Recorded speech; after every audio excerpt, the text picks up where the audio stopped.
haven't noticed and seen a few of my videos related to cameras, I really do try to use cameras in ways that they really weren't meant to function.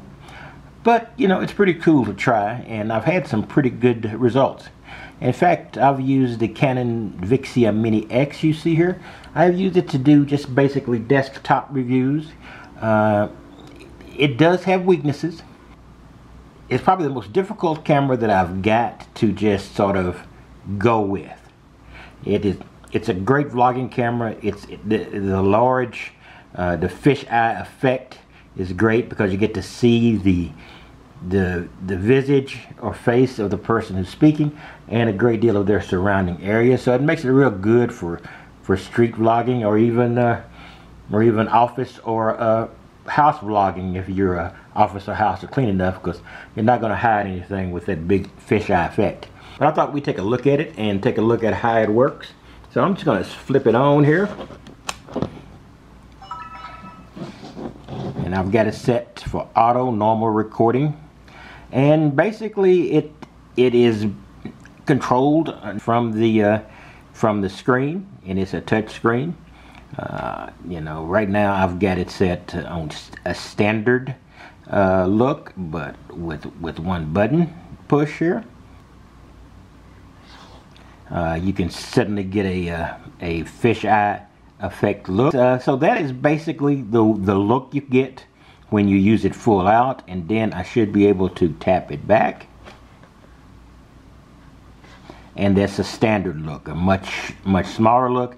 And you can use that for desktop type things, some of the product examples I show you, etc. So it's not a bad thing to have. Now, the great thing about this and what makes it adaptable in a different way, because some of the more adaptable cameras are not really adaptable relating to audio. This one is. If you just hit the standard audio button here, you see that's standard settings for most situations, and you can easily begin to slip that down. You got custom settings. You got a setting for forests and birds. You got a setting for meetings. You have a setting for voices. It captures music, festivals or bands, etc. And this is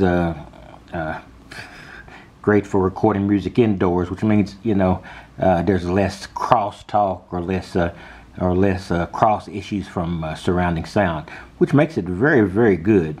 So, you know, it is a very limited camera in one way and not so limited in another. Okay. It has a pretty good focus point. It does with a touch here. You can switch it over to photo, so you can take photos. 90% of the time I'm interested in video, so I leave it there most of the time. Right now it's set for 24 megabits per second. Right now I've got it auto, so the camcorder records basically either with its defaults or whatever it configures or sees its surrounding to be. It also has a setting for food and fashion. It has a setting for sports, fast moving subjects, night scenes, sunlight reflected off water like a beach scene or a seaside scene. You got one, you know, for snow reflections. I live in Texas. It's not going to happen that often. You can record subjects in a car without underexposing them, which means it is basically a first-person or vlogging camera in so many ways.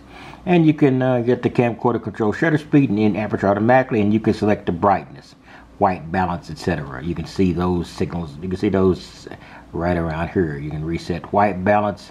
It's set for automatic now. I'm not going to do that. It's a pain in the butt, but it will work. So I just want to show you this Canon Vixia Mini X. There's so many ways that you can use this or adapt it, even with its limitations. It of course has a flip-up screen, and then you can flip it forward to selfie mode, because this is the lens. that is open now that I've got it switched on. And so, you know, it's a very restricted use camera in the fact that it is a vlogging camera just because of limited focus effects, but it's great audio, means it's adaptable to a variety of situations that maybe your standard point and shoot is not adaptable for. I'm shooting this with the Canon N2, another point and shoot, and it's also considered a great selfie camera, great flip up screen. It does allow you to have a range of focus, so it is a little bit more full featured than the Vixia Mini X, but I think it's called Legria in Europe. It's still a very good camera to use. I'm not using either DSLR, the mirrorless. I'm just using some of my basic cameras just to get this little video together and leave the complication as little as possible. All right, I just wanted to give you a quick look at the Sony Vixia. If you do want to use this, it's not totally unadaptable to other circumstances. The chances are you're upgrading, so you're probably not throwing away your old camera. So there may be situations where your old point and shoot or whatever else you would like to use might be a more viable choice. But I just want to give you an idea that the Vixia Mini X is not exactly a crippled camera. It's just best at one thing, but usable at quite a few others. All right, I will talk to you later, and you have a wonderful day.